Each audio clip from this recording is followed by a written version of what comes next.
The Ad Podcast. We've got a heavy schedule for you today as we come back from Cannes with a bunch of follow-up interviews and things that we couldn't get done over the last couple of weeks, but we've got a great guest for you guys today. Bennett Crumbling is the head of marketing at Optable, a programmatic TV and AdTech expert. He's experienced with go-to-market, an experienced go-to-market professional, executive and ad tech strategist with over a decade of experience driving commercial revenue and technological integrations across data-centric SaaS TV, streaming TV, and media analytics. He currently serves as head of marketing at Optable, an audience collaboration and identity platform for publishers, media companies, and their advertising partners. Bennett, welcome to the show, man. Hey, nice to meet you. Thanks for having me. Happy to be here. Yeah, let's go. All right. So, I've got a pretty long resume from you here. Director of Business Development at Conviva. Spent some time during the formative years as Director of TV Partnerships at Trade Desk. I didn't want to get through the whole nitty gritty of it, but maybe you can contextualize it for us a little bit. So I know you're in Lancaster. Where'd you grow up? What'd you study? And what got you into the world of programmatic and ad tech? Yeah, you were doing the whole background. Cool. I actually grew up not that far from where I'm based, but spent a lot of years in New York City. So I grew up in South Central PA. The last few years, relocated with all the pandemic, remote work. Also became a dad, so needed to get a little bit closer to family. Had to have space, a little bit of built-in daycare, all that good stuff. Yep, you need the support system, you need the sanity, all that stuff. Let's go. I studied business communication at ASU. I lived in Arizona for like 5 or 6 years. Nice.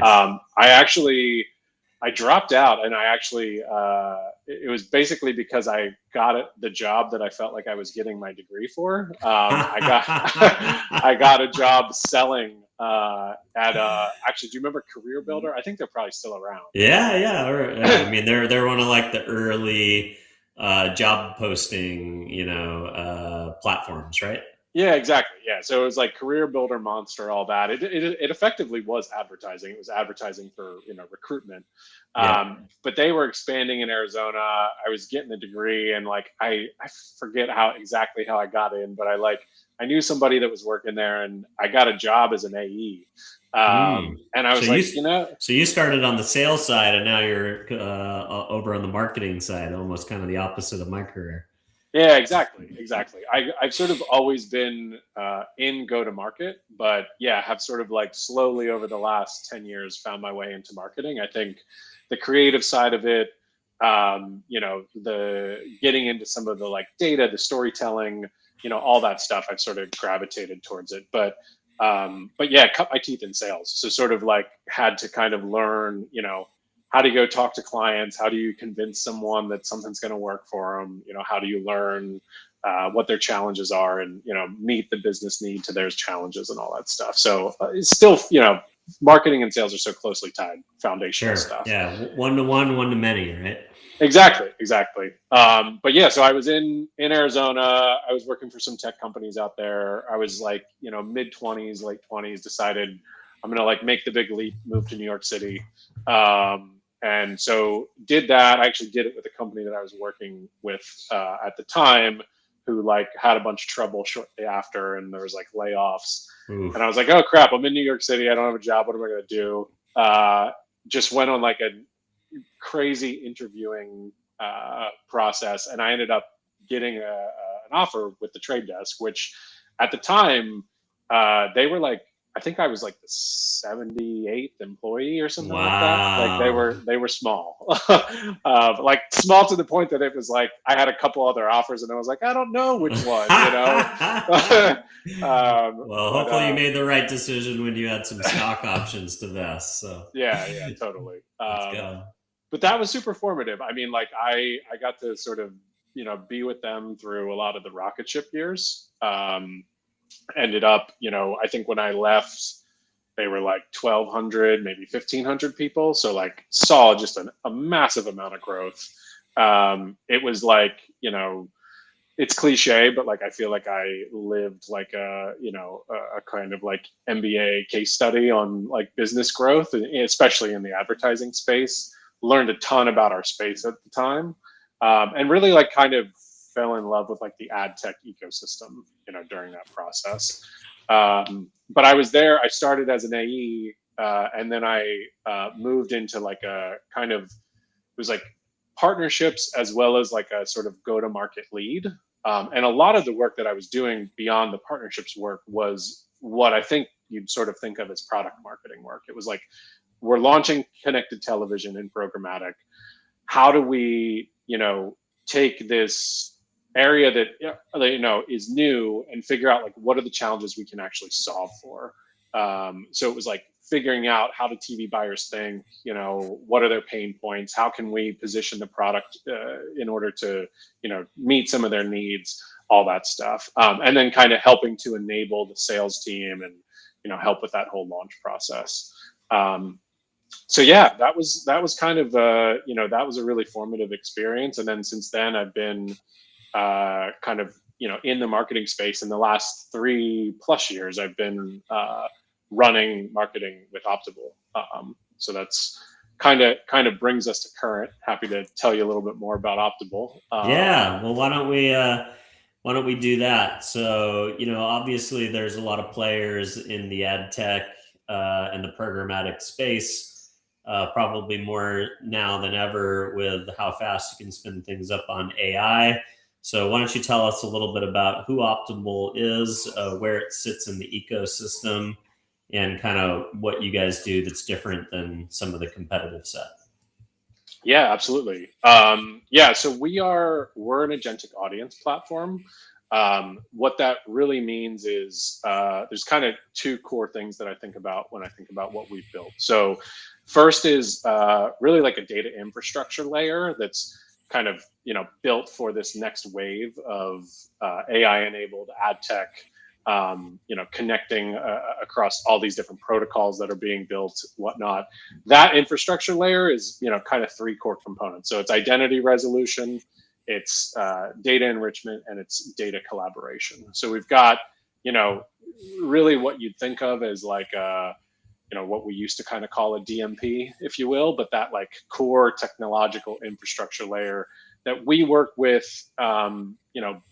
really companies across the media and advertising ecosystem. We work with a lot of publishers. We work with agencies and brands, really to help them kind of connect their data together and make sense of it. And then the second part to it is the kind of agentic application layer that we've been developing over the last few years. And what that really is it's AI-enabled applications and agents that allow different companies in the space to achieve the use cases, or to basically do the use cases that they're looking to do. So for publishers, that's oftentimes things like signal enrichment, activating audiences, pushing them into activation endpoints for their campaigns they're selling, really anything related to like monetization that has to touch their data.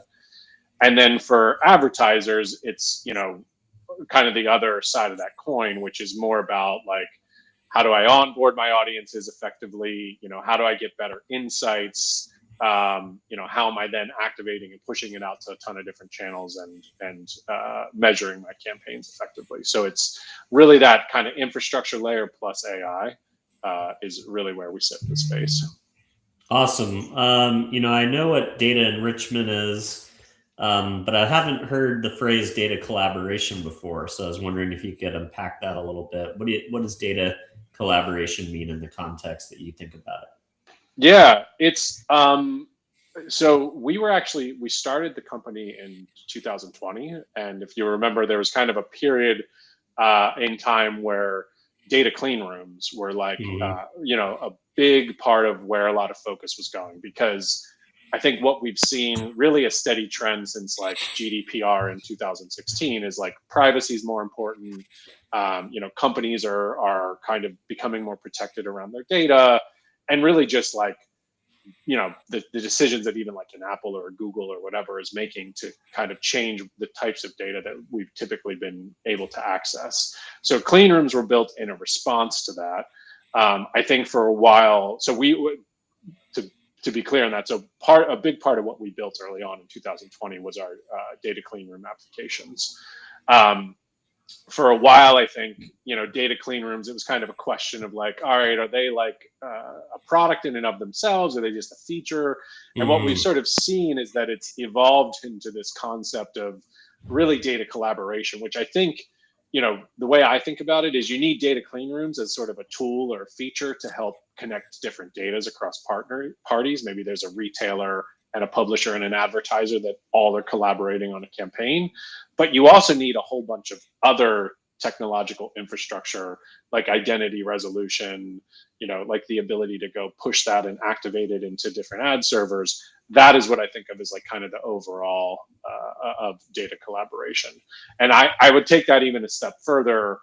What we're actually seeing is that data collaboration concept is very quickly evolving into agentic collaboration, because this is more and more becoming AI and agent based, where you're having your LLMs themselves are doing a lot of those steps and kind of collaborating across systems.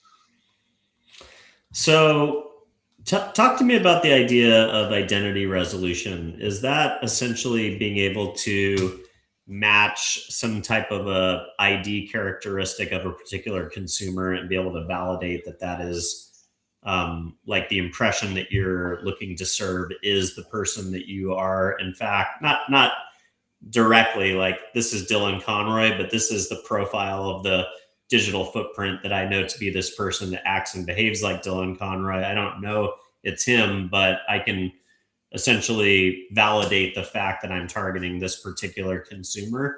Or could you unpack that a little bit for me if I'm getting that right? Yeah, I think you're definitely going down the right. You're on the right trajectory of that. I mean, to me, the whole the identity resolution exists because most marketers, what they know about the audience that they're looking to reach typically falls into two buckets.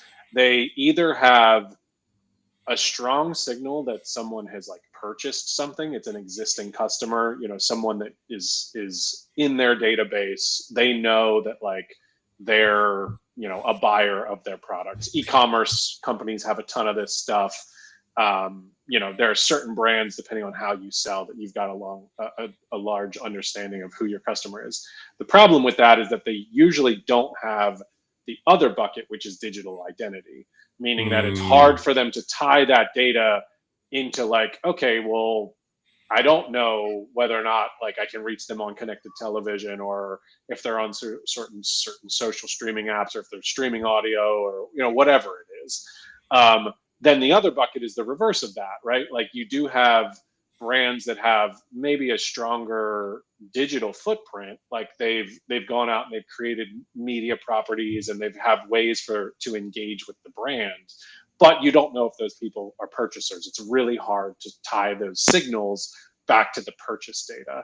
And identity resolution is essentially the process that helps you to do those things. So it's, whether you're doing identity resolution to help create a better audience target that you're trying to go reach, or perhaps you're doing identity resolution to help understand and do measurement better after the campaign. It's basically that process of saying, I've got like a bunch of digital breadcrumbs that I can kind of piece together that I need to be able to understand. Does it actually link back to a real person who's, engaging with my, or purchasing what I have? And keep in mind, like a big part of this is, I saw a stat, I think it was an eMarketer stat the other day, like something like 90% of like retail transactions are still happening in stores. Yeah, e-commerce is huge. Huh? Yeah, isn't that crazy? Like, and maybe I wonder if it's even growing. Like, my kids are constantly asking to be like taken to the mall and dropped off as like a social activity. And I think like maybe COVID was like peak e-commerce for convenience sake, and maybe drove a lot of adoption and a lot of like people into the channel. or into the buyer behavior. But then, then you kind of flip back and like people want to look, smell, touch, taste, talk to experts, talk to people, have a community to go engage with brands in the real world, and have flexibility on whether they want to buy online or in person. Just kind of like, it's that idea of like meeting the consumer where they are. Like sometimes I want to buy from Walmart online because I need bananas in an hour.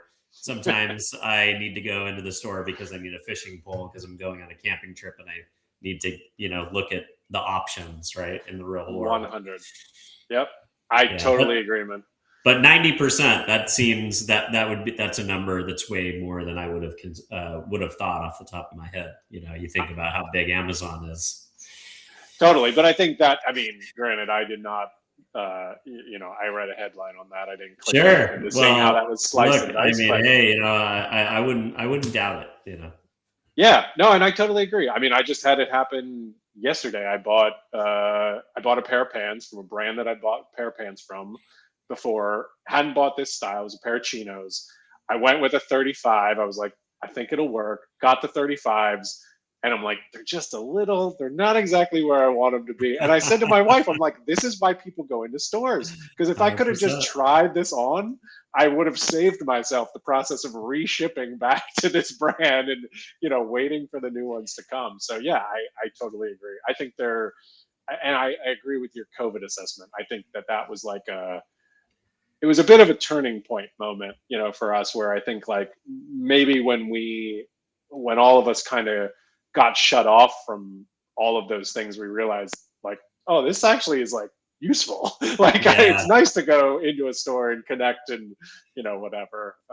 Well, I think also like the mall experience had gotten so shitty. And then now you look at like the Westfield, like I was just driving down the 405, with my daughter yesterday, and we were going through Orange County, and I like just a month ago, there was an old mall standing there. It's been completely knocked down. But if you go to like, and maybe that's like the Galleria in Manhattan Beach, like, which is like the South Bay community, this mall that I, got lost in as a kid, hanging out in the elevators, taking people to the different floors. I shot a podcast actually in there the other day. They took a furniture store and converted it to a WeWork and basically just let people walk into the furniture store and go up to any desk. It's like pretty wild and bizarre. But then you go to like Century City Mall in Westfield, and it's got like an Eataly and all the great stores, and it's like very posh and premium, and like the experience is great. So I think it's like it was on maybe the mall retailers got a little, lazy in their user experience for a while there. Yeah, no, I agree, man. It was a combination of a bunch of stuff. You had the e-commerce rise and all that. And yeah, I totally agree. But yeah, malls are back. I was in one the other day. I had similar experience where I'm like, yeah, like, my kids are, I think, a bit younger than yours from it sounds, but they were like, this is cool, like, but yeah, it is wild. But yeah, that's really what it boils down to. Is like you've got, and the other piece that's really interesting about the identity resolution stuff is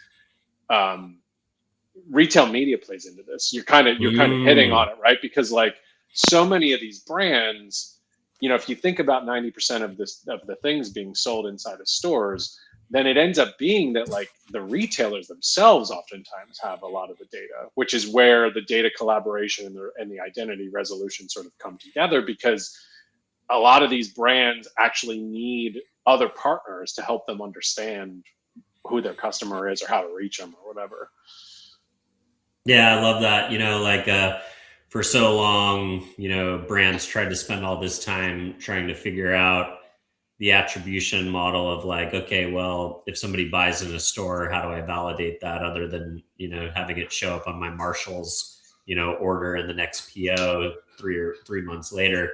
But now it feels like anybody who touches the consumer journey, whether it's in a retail store or whether it's an online retail environment, everybody's sitting on this unique data now. So being able to, but they're not media first companies, right? A lot of these guys are retailers whose primary job is to sell things in person, but now they're having to become experts and build these capabilities as part of their online offering. And we've seen, companies like Amazon and Walmart make massive profit centers from them.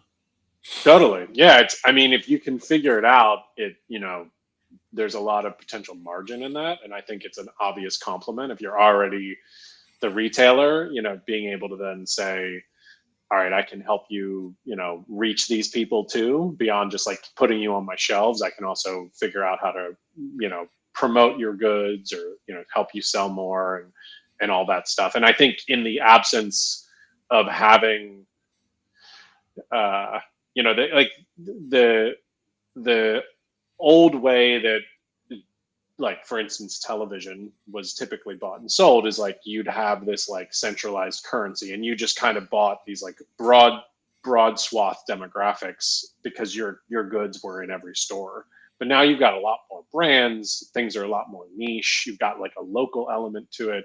So when you think about targeting, yeah, you've got the Fortune 50 brands who, like, of course, they just need to be everywhere all the time. But there's so many more brands that are up and coming that have to be really precise and thoughtful about how they reach those next incremental customers or whatever, and that's where all this infrastructure comes into play, is because it can help you connect the signals that you have to the signals that your retailing partners might have to the publishers themselves that are going to help you reach them.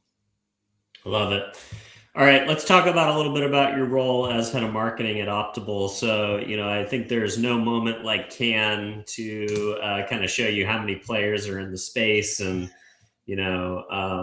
it's just massive, right? The amount of folks that are out there trying to get attention from media agency leads and brand marketers. As the steward of the Optable brand, what are you guys doing in your B2B marketing? What channels, tactics, things are working, and what do you want to do more of this year? Yeah, awesome question. Good lead in with Cannes, because one of the bigger answers is certainly events. Nice.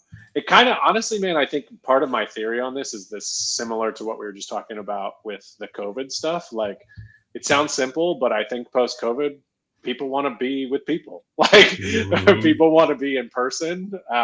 If you and I had the opportunity and you were in Lancaster or I was in San Diego, we would have done this in person. I guarantee 100%, it. 100%. And I think that, like, what we've seen is that sort of need within the advertising and media space. I think it's a human thing, but I think it exists even more so because we're oftentimes talking about like kind of complicated stuff. I can't like walk around Lancaster and be like, hey, identity resolution. Like, no one's going to know what I'm talking about. You know what I mean? But I do think that, like, it's important, to help move business relationships forward to have that. So one of the biggest things we've done is we actually created our own event series. It's called Optable Connect. Oh, cool. Yeah, it's awesome. I mean, we're in the midst of planning it. We're going to do it during Ad Week. It'll be October 8th, the last day of Ad Week. And it's a multi-100 person conference at this point. We started it 3 years ago and have kind of like grown it every year. We bring our customers, we bring our partners, we bring prospects. And for us, like, it's a place to kind of try to have a conversation around what's moving the industry forward. Last year was awesome. It was like 3 days before the agentic advertising protocol launched, AdCP. And we're a founding member in that. So we had like a bunch of the founding members join.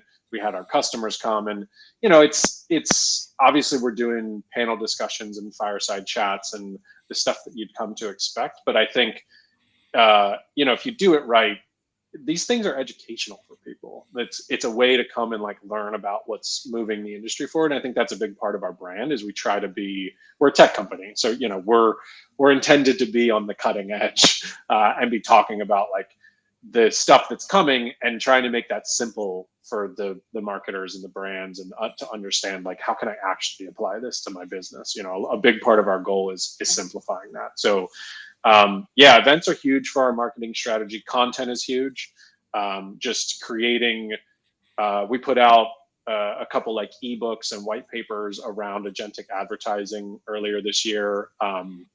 We partnered with Digiday to run like an industry survey around like, where is everybody on this stuff? Like, what does agentic even mean? You know, how prepped are you? Like, are your organizations leaning into AI? Are they applying AI across the whole org? Is it like early? Just trying to get a sense of stuff. So yeah, creating like content that I think people, you know, will actually help them do their jobs better is something that's important for us in terms of our overall strategy. And I think, you know, we use a lot of digital channels. We have a lot of partners too. Like the advertising ecosystem is so kind of partner and connected, you know, it's very relationship driven. So we'll work, you know, it's important for us to go like, try to tell stories in tandem with, like I said, like a Digiday or an ad exchanger or an ad week, and, you know, work with our media partners to help reach people as well. Yeah, and it's crazy how all of those media partners are now event companies too.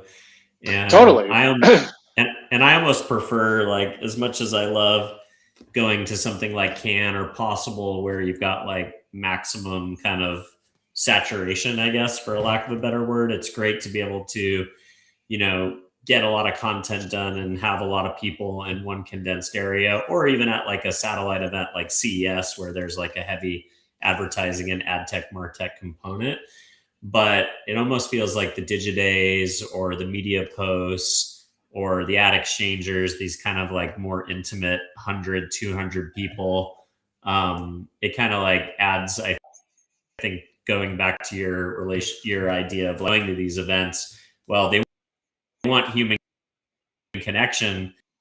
Why are people really leaning into these smaller events, or as you're doing with creating your own events, is because NC creates you know, like a lower barrier, I think, for like posturing and marketing. Like, people get more real. They talk about real issues, real problems. They're willing to like discuss more candidly the things that are worrying them and the things that they're thinking about. But also like smaller settings, if there's like 200 people running around, maybe you don't get to become best friends with everybody, but you see familiar faces and like feels like kind of like a cohort, almost like, oh, like, where did I meet you? Oh, it was Media Post, you know, 13 years ago in the, you know, Mohawk Mountain House in upstate New York or whatever. It's like there's like this more of like a familiarity, I suppose.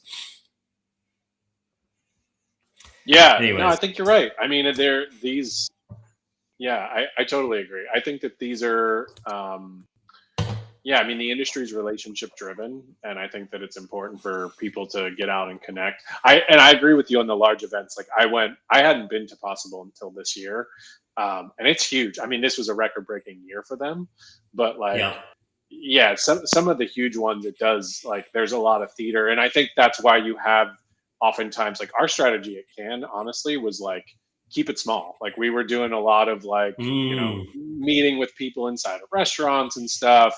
You know, we're maybe partnering here and there. I mean, obviously we're not a huge company yet either. But I agree. I think oftentimes people do want to have that like slightly more intimate experience. Yeah. All right. Let me get into some of the more meat and potatoes. So, you know, a big other component that a lot of ad tech has been building towards these days is the privacy paradox. You know, stuff like out of Europe or California with, you know, GRDP. What is it? I can't even say that acronym correctly right now, but just the GDPR. GDPR.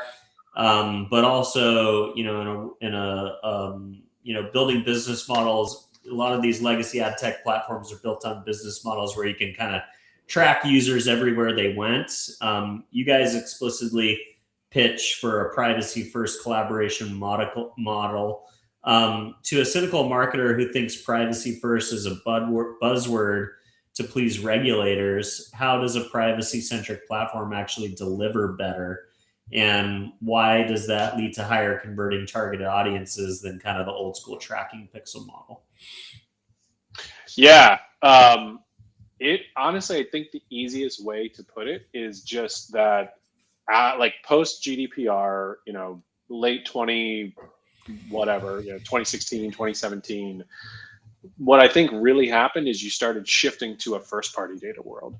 And that's Mm, kind of how we think about it. Now, I think first party obviously is a definition that can be expanded or contracted quite a bit. You know, you think about the instances that we just talked about where like maybe a brand is partnering with a retailer to use their data. That's kind of, you know, is it first party? Is it second party? You know, to be determined. But what's happening in that scenario is like that brand is ultimately compensating the retailer in some way, shape, or form. So it's really more like, you know, they're leveraging their data, or maybe they're using the data that the publisher has, or they're using the data that the brand themselves has. Either way, there's like a very direct partnership that's happening. That's a lot of the root of data collaboration and the agentic collaboration is that you know, the media transactions that are taking place and the reason why it matters to marketers is because you're looking at really first party data. And what that means, like what we've seen time and time again, is that's just like a higher quality because it's not like manufactured, created by a bunch of intermediaries. There's not a bajillion hops where you've lost sight of who is the actual audience I'm reaching. You're actually working directly with the companies that have these sorts of insights and signals. And I think that's harder to do. It's harder to scale, but the signals themselves are of higher quality, and that's really why it matters, because that higher quality is going to end up in better results. You're going to see, you know, less wastes. You're going to see you're reaching the right people, all the stuff that a marketer should care about. You guys spent a lot of time thinking about, you know, the privacy safe clean rooms and navigating the death of the third party cookie. A lot of people danced around this cookie issue for so long because they're like, oh, well, you know, Google kept postponing, you know, the setting of it because they couldn't figure out better ways to do it. It feels like AI is us to, you know, where maybe a little less, you know, interesting now because with these AEO compression windows, you know, 60% of Google searches no longer ending in a click. You know, people not clicking through to websites for research anymore, staying in their chatbots to do their research and only going to websites when they're ready to transact. Following people around the internet to drip on them after they visited your website because they're in the, you know, buyer's journey seems less relevant now. So I wonder, do you agree that kind of the AEOification of the buyer journey has kind of made cookies and pixeling and retargeting a little less relevant? Yeah, it's a it's a good question. I think the I mean, what I've seen so far is I feel like I think the major change to the ecosystem that a Chat GPT or a Claude or, you know, Gemini, you'll this statement is not going to apply, but I think really in these early days is they're really taking from search. Like we're definitely seeing a reduction in, you know, web traffic, and I think obviously we have a lot of customers. We work with a lot of you know, large web publishers. Yeah. Those companies are shifting. Really, the model is not. It's less and less about like how many new users can I get to my site every month, which was oftentimes a lot of like search traffic, you know, driving that stuff through the practices of, you know, search engine optimization, all that stuff. Now it's, can I keep people on my site engaging more, which really creates better content, frankly. But they're trying to, you know, increase session depth, increase those sorts of things. So it doesn't necessarily mean that like the overall amount of ad opportunities out there are going to go away. And you've got a whole bunch of channels that this doesn't affect at all. Like we work with, you know, connected television providers, we work with streaming audio providers, we work with mobile gaming companies. Like there's a whole lot that it doesn't touch. But I think for the web traffic, again, like I really just feel like a lot of what's going to happen, at least in the shorter term, is like Google had a monopoly on search. They were the only you know, the only place you go to when people were like, oh, the channels are search and social. for the longest time, they were saying Facebook and Google. Like those weren't channels. There was two companies that owned two that walled space. gardens. Exactly. And so now I think you're going to have more and more competitors to the search channel. And really the playbook for search is the same. It's always been that, like, you want to advertise to the person as soon as they're searching. You want to use high intent keywords. You want to try to be visible within the search ranking. Jury's still out on like what OpenAI does to make search advertising visible. But I'm not like completely convinced yet that you're just like not going to go to websites at all in any way, shape, or form. And then what I think is really going to happen, especially given like if they're going public and there's a bunch of pressures on this, is like you're going to see a lot more ads inside of these environments, which is a whole new surface now for advertisers to potentially reach people on. And some of that might even be retargeting in those environments. I mean, depending on whether or not they allow it. So yeah. I think there's a lot to still be considered on like what this really means for ad surfaces and channels and all that sort of stuff. I think if I was, I'm a marketer. I'm not, people aren't searching for identity resolution a whole lot, maybe a little bit, but if I was selling a product, yeah, it's a pretty tight target. But if I was selling a consumer product, I'd probably be initially looking at like OpenAI and ChatGPT as like, all right, how do I take and apply my search playbook effectively and start to reach that way, versus saying like, all right, I'm all in everything. Everyone's going to just start going through search, and I'm not going to hit them on websites or in these other channels.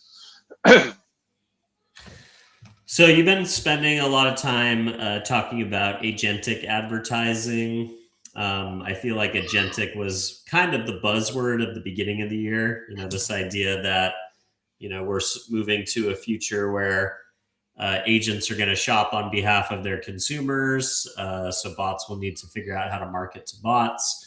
In the agentic advertising world, I think, the way that I think about it most is, agentic workflows who can do tasks that we used to have to do, whether that's campaign setup, figuring out briefs, the research on who your target audience is, a lot of the stuff that you guys are doing around making sure that the data works and allows the publishers or the places or ecosystems in which you can reach consumers, serve the right ad and in a way that, provides a good user experience. And we might get into that a little bit later based on some of your previous roles. But can you maybe tell me, what does agentic advertising mean to you? How would you define that right now? Yeah, it's being defined, which is what's so interesting about it. I think there's a lot of different definitions. The simplest thing that I think of is with the advent of LLMs and these really strong models, what people are now able to do is create what's being referred to as agents a lot more easily to complete tasks that you have to do in order to run advertising. What I think of when I think of an agent is like you're doing like 2, 3, maybe more tasks within a particular prompt. So a lot of us, we're going into an LLM and we're saying like, help me write this blog post. And then it helps you write the blog post and you're done. But when you think about like running an advertising campaign, you might have to deploy creatives. You might need to, analyze 6 different sets of audiences. You might need to activate across 5 channels. Those are all like multi-step tasks that you've got a lot of people that do those things today, and you've got a lot of different steps and tools. So really what has changed is that as MCP connections, which is really just like, AI tailored APIs. So, ways for your Claude to go plug into different platforms. As those MCP servers have come online, now you can create these agents that can go do multiple tasks at once, and they can run autonomously, right? They can run like a refresh for you on where to find your audience, to forecast your audience. They could do that every day. They can do that every hour. They can go look across 6 different databases and give you those insights in an automated way. So it's really like, I think where it's starting today when we think about agentic advertising is it's starting with that workflow automation and kind of making a lot of those tasks that are needed to run digital advertising today a lot more simple. Where I think it's going and where we're in kind of the early innings is that both publishers and buyers are working on those sorts of agents, right? Buyers have their own sets of tasks, sellers have their own sets of tasks. There's a lot of those tasks that are pretty repeatable. Like repeatable is always kind of like it's like the lowest hanging fruit, the stuff that's just, you do it every day, for you, just, figuring out what you've got to write for your next post or whatever it is, right? What's starting to happen and what protocols like AdCP and IAB is developing them, what those protocols do is they give a framework for the buyer agents and the seller agents to actually talk together to do part of the media transaction, but to leave the human in the loop. So where I think we're going on this is like a buyer, an agency might have a buyer agent that's like, for my automotive brand, I want you to, be looking for these sorts of, in-market audience segments with this sort of household income in these 47 locations where I have dealerships. And that's an always on thing, right? But where they can reach them, whether that's on like premium news sites or connected television channel or an audio channel, depending on what creative assets they might have, like that's a planning exercise that like they kind of have to go into the market and do constantly. An agency used to take like a bajillion meetings to go do that, right? They'd hear pitches from a bunch of different publishers and they'd keep a bunch of like media decks on file and, whatever.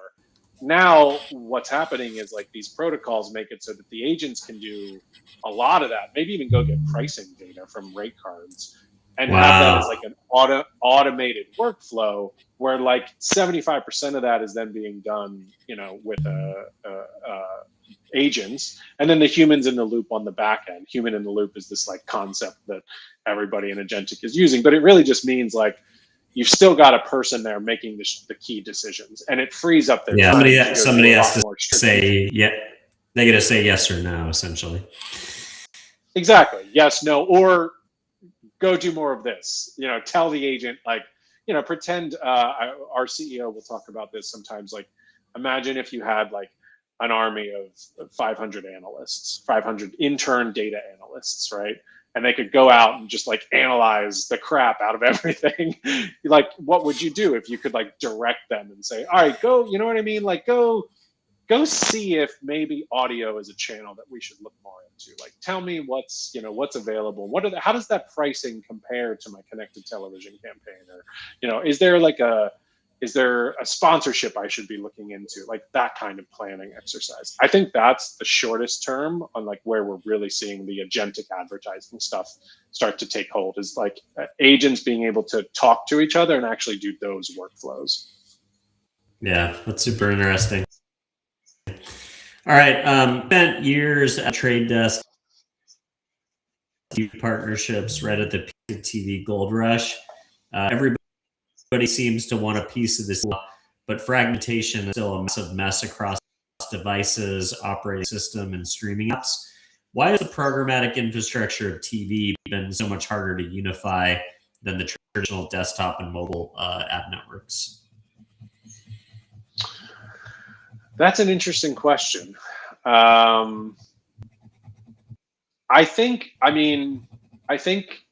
having seen it unfold and sort of being in that seat as connected television was, really taking off, I think there's a couple things there. One, when you're talking about like,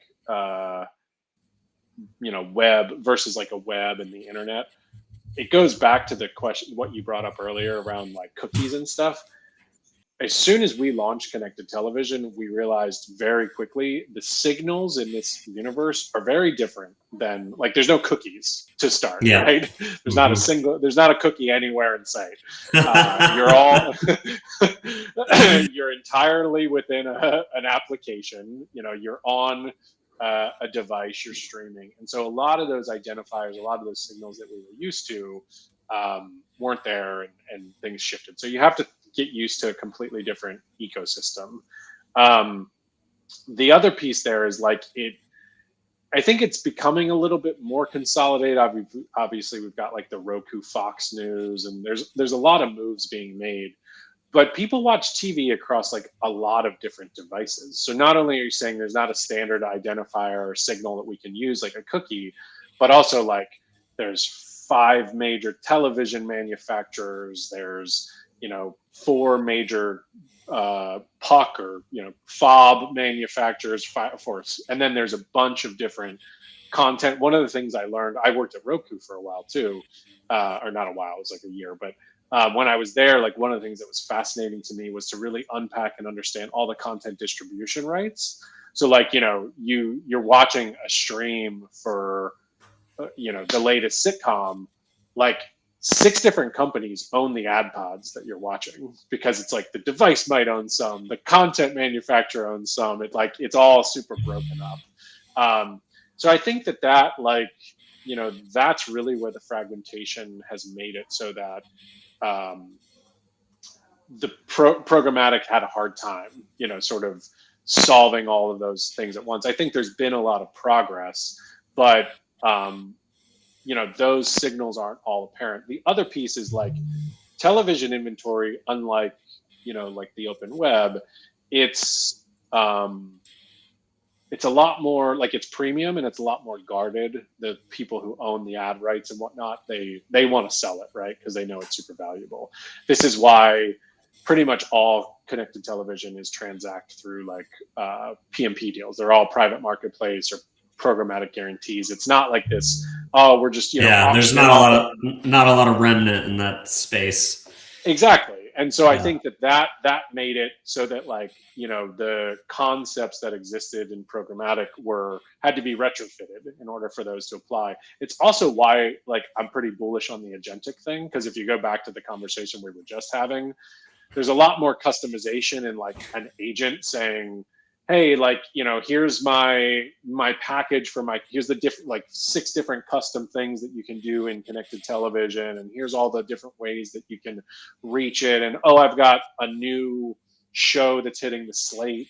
I can surface that up in like in a more custom way. LLMs are a lot more flexible in that way versus like a bid request, which is what a lot of programmatic was built around. So, it's been really interesting to kind of see that unfold, but it's still a growing space. I mean, there was just an acquisition, Walmart just bought Vibe, which was, to offer connected television targeting to a bunch of small brands. Yeah, it's wild. Yeah, a lot of consolidation right now for sure. So I want to talk a little bit about streaming quality and signal as a network performance affects attention.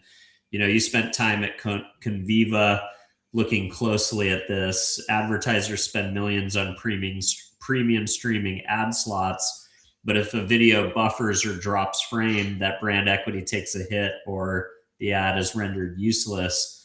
How much should CMOs start demanding performance guarantees based on quality, not just the raw, unverified impression?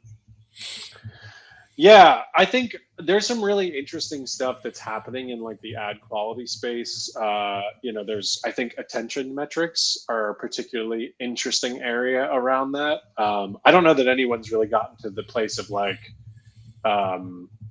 true stream quality trading and that kind of stuff. I do think like, there's been blunders where like you'll have a big streamer who will like, be streaming the Super Bowl, and then like there'll be a blackout for a quarter of the game or whatever, and then like of course you're gonna demand something back. But I think I think the really interesting sort of angle to your question is also rooted in the attention stuff, like being able to actually measure, not just in television, but within, numerous channels, like how much attention can I prove I'm actually getting, when I'm placing these different media buys. And I think there's definitely some like cool innovation in that space that it's, helping either through, the sort of new kind of enriched panels that are looking at like, eyeball tracking and all that kind of interesting stuff. But I do think that it's something that marketers should pay attention to. And I think that it's important because it helps to create a baseline for buying across channels, right? Like video on a connected television and video on a phone are oftentimes part of the same buy, but they should have different values. Yeah, because of the screen size and maybe even just the user behavior of like, if I'm on my mobile device, I could potentially click and take action. But if I'm leaning back in my TV experience in my living room, I may be watching it on a bigger canvas. I may be more engaged, but the reality of a user taking action on something they are seeing when they're like just trying to chill out on their couch and watch, 2 hours of entertainment or an hour of live sports, the buying, I guess, the user behavior of the consumer, depending on what device they're viewing on, changes based on the access that they have to the technology in which that they're streaming, in which they could actually utilize a call to action, I suppose. Yeah, totally. And you see like a lot of companion advertising now where you've got the trying to prompt that QR code stuff. Yeah, exactly. Yeah. Or I think the Amazon one is really interesting, right? Like I'm not going to click one click to buy at an ad, but I can click the button and I get an email later or something like that I can follow up on when I go back to my emails and all the other emails I get from Amazon. Yeah, exactly. All right. We talked a little bit about publishers sitting on this gold mine of first-party reader data, but many struggle to price it correctly for programmatic buyers. When a media company uses Optable, how are you helping them prove the premium value of specific audiences so they don't get commoditized in kind of the larger programmatic ecosystem? I think a lot of that is rooted in like first really understanding what your unique data assets are, and like a lot of publishers I think need to kind of reinvest in like what I would think of as traditionally like research, right? So if you're a publisher, like you've got two forces kind of happening at the same time. One, like you've got this like potential loss in just like traffic from search and the decline with AI and all that stuff. And then you've got this like sort of shift towards first party data. I think if you're leaning in, you're trying to get more engaged with your audience and you're trying to create more, engagement across your site and understand your audience more. That naturally lends itself to also being able to do better ad packaging and ad pricing. Like we work with some customers. A good example of one of our customers is People Inc., formerly Dotdash Meredith.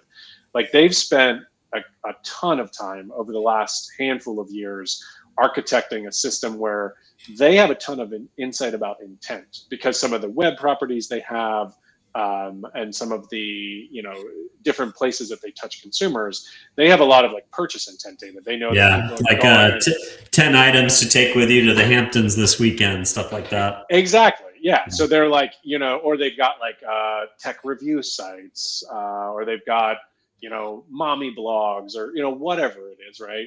And so they've done a really good job of like, all right, let me first understand what my unique sort of right to win is. What's my unique proposition, my unique selling point. And then they package around that. And that then creates, ad products are so like, how do you price an ad product, right? It's like human attention plus data. Like it's not so far from a commodity where it's just like, okay, yeah, logs cost this much money. So I think that, there's art and science to it. It's advertising. And so it goes the same direction for selling it. And I think that when you really know your audience and you really understand your data, and that's what we help to work with them on, is like, whether it's through, analyzing their first party data, sometimes that means enriching it, sometimes that means plugging it into systems for activation more in a more streamlined capacity. All those things help them to really like build the confidence in the ad product they're taking to market, which then helps them, price it more effectively. And I think for marketers on the other side of those things, as a marketer, when I know that I'm like reaching the right audience and that I'm reaching them in an environment that I feel like I can impact them, like I'm a lot more willing to pay a premium or to, invest more heavily or whatever it is than if it's just like a broad swath. I don't really know what I'm getting, right? Because it is hard to prove that marketing works. I mean, everybody knows that. And so part of that upfront work of the planning and the activation is what makes it so that you're willing to pay a more of a premium anyway. Yeah. As a B2B marketer, it does feel really good when the, leads start hitting your inbox because of a tactic that you actually figured out that worked. And yeah, definitely, because so much of it is throwing knives at the, at the dartboard, so to speak, and, not quite knowing what's going to hit. But, well, awesome, man. Totally. Well, Bennett, great to chat with you. I feel like sometimes it's hard to have these in-depth conversations with ad tech marketers. Some of them speak, Chinese, or don't make it as engaging as this conversation. So I think I learned a lot. I think the audience is going to have a lot of great takeaways. If people want to continue to follow along with your thought leadership or reach out and get in touch, where do you want to send the audience? Yeah, I mean, probably LinkedIn's the easiest. Just, I think it's /Bennett Crumbling on LinkedIn. You can definitely engage with me there. If you want to shoot me an email, bennett.crumbling@optable.co, not .com, .co. One day we'll buy the .com, but somebody else owns it right now. We'll get it. But yeah. We'll get it. We'll keep chipping away. Awesome, man. Well, time with the audience today. For those of you who are watching for the first time, don't forget to give us a follow or a like. If you are listening to the show, an honest review on whatever platform you're listening on is how we find a bigger audience organically. So do that. And last but there's a marketer out there who makes sense of their data, or maybe a publisher is trying to figure out better ways to value their audiences and get more of a premium for the attention and the audience that they're drawing, or maybe just somebody who you think in the ad tech space who would benefit from the conversation that I had with Bennett today. Don't forget to share the show. And with that, I will wish you to enjoy that time off at the beach. Thank you. Yeah, you have a